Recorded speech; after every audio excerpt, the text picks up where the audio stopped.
नमस्कार। बात कर्नाटका, लिंगायत और बीएस येदियुरप्पा की। कर्नाटक के 67 साल के इतिहास में बीजेपी के साथ लिंगायत सिर्फ पिछले 2.5 दशकों से ही खड़े दिखते हैं, यानी उस वक्त से जब येदियुरप्पा एक मास लीडर के तौर पर उभरे। लेकिन इसके पहले के 42 साल लिंगायत कांग्रेस या फिर कांग्रेस से टूटकर अलग हुए जनता परिवार के साथ थे।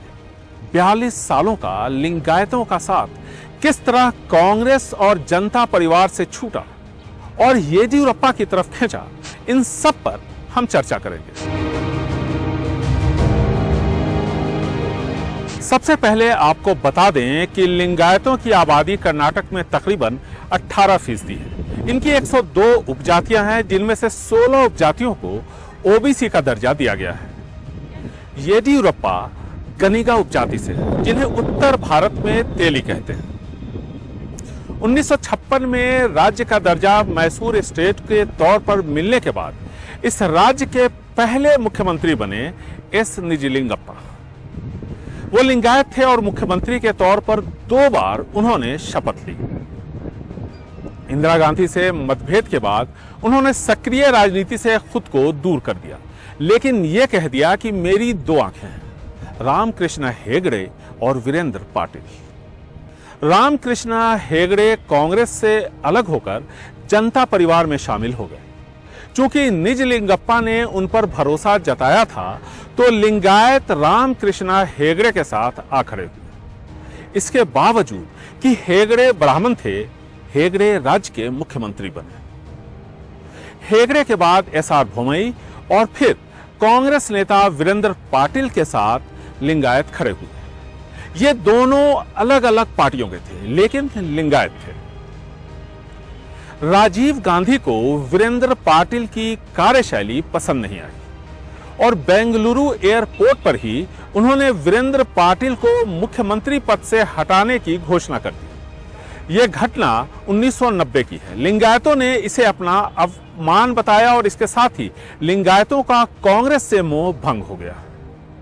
झुकाव जनता परिवार की तरफ बढ़ा। जेएच पटेल जैसे काबिल लिंगायत नेता मौजूद थे। 1994 में हुए विधानसभा चुनावों में लिंगायतों ने कांग्रेस के खिलाफ वोट किया। वीरेंद्र पाटिल का अपमान वो भूले नहीं थे। चुनावों के नतीजे आए तो जनता दल को साधारण बहुमत मिला। वक्कलिगा नेता देवेगौड़ा मुख्यमंत्री बने। कांग्रेस तीसरे नंबर पर रही और 40 सीटों के साथ बीजेपी दूसरे नंबर पर। बीजेपी नेता बीएस येदियुरप्पा को विपक्षी दल का नेता चुना गया, लेकिन इस समय लिंगायतों के बड़े नेता जेएच पटेल थे। लीडर ऑफ द अपोजिशन के तौर पर येदियुरप्पा ने अगले 5 सालों में अपने लिंगायत समाज के साथ साथ दूसरे वर्गों का समर्थन हासिल किया। उनकी सभाओं में भीड़ जुटने लगी, कद बढ़ने लगा, लेकिन अब तक वो किसानों के नेता के तौर पर जाने जाते थे। 1999 में येदियुरप्पा विधानसभा चुनाव हार गए। 1999 में हुए विधानसभा चुनाव में कांग्रेस ने वापसी की। मुख्यमंत्री एसएम कृष्णा को बनाया गया। वो वक्कलिगा है। लिंगायतों और वक्कलिगा के बीच वर्चस्व की लड़ाई पुरानी है।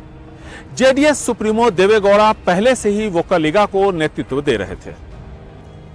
यह वो समय था जब लिंगायतों को लगा कि अगर वो राजनीतिक दल को लेकर एकजुट नहीं हुए और अपने समाज का नेता नहीं चुना, तो राजनीतिक तौर पर वो हाशिए पर आ जाएंगे। वक्कलिगा उनसे आगे निकल जाएंगे।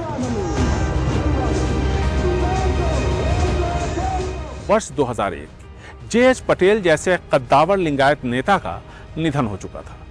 ब्राह्मण होने के बावजूद लिंगायतों पर पकड़ रखने वाले रामकृष्ण हेगड़े की पकड़ ढलती उम्र की वजह से कमजोर पड़ने लगी थी। ऐसे में लिंगायतों को बीएस येदियुरप्पा में अपना नेता नजर आया। मठों पर तब तक येदियुरप्पा अपनी पकड़ बना चुके थे। किसान नेता येदियुरप्पा अब लिंगायतों के नेता बन चुके थे। एक मास लीडर की छवि उनमें सबों को दिख रही थी। लिंगायत समाज और मठ येदियुरप्पा के साथ 2004 में पूरी तरह आ खड़ा हुआ। और यहीं से येदियुरप्पा का सितारा बुलंद हुआ। पहले उप मुख्यमंत्री, फिर मुख्यमंत्री बने। येदियुरप्पा ने लिंगायतों को राष्ट्रीय मानचित्र पर ला खड़ा किया। लेकिन अब 80 साल के येदियुरप्पा ने चुनावी राजनीति से दूर रहने का फैसला किया है और उनके बेटे विजेंद्रा अपने पिता के कद के बराबर नहीं है। ऐसे में लिंगायत एक बार फिर उस मोड़ पर खड़े हैं जहां उन्हें एक ऐसे नेतृत्व की तलाश है जो लिंगायतों के वर्चस्व को बनाए रख सके।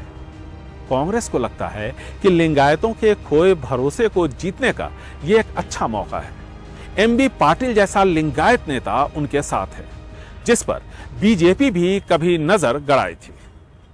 बेंगलुरु से कैमरामैन गोविंद मूर्ति के साथ निहाल खिदवई, एनडीटीवी इंडिया।